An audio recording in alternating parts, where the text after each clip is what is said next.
Hello everyone, mulakaw di ko karon pa doon ko sa SM. Kay maguli ko aning item nga magipalit kahapon kay buak siya ba. Kuan na ko siya kanang butangan na bitag bukas. Actually na nako isa kay nana. Nya 25 kilos may masulod, so akong ginugag isa para masulod ang 50 kilos kabugas. Then sakto ra gid man siya kanang sakto ra siya ba masud pud sa mo ang kanang pantry ba. So para mahipos bitaw siya.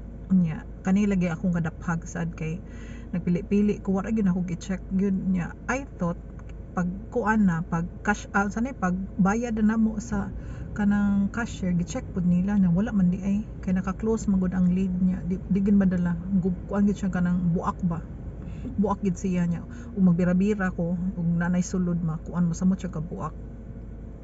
So mao padung kog SM karon wa tay lami ilakaw kay perting inita init siya kay kapoy pod ba kay sayo kay kun mata karon ganata ko mo matug sad basta mo na siya taw-taon pug ko kayaw-yaw diri no.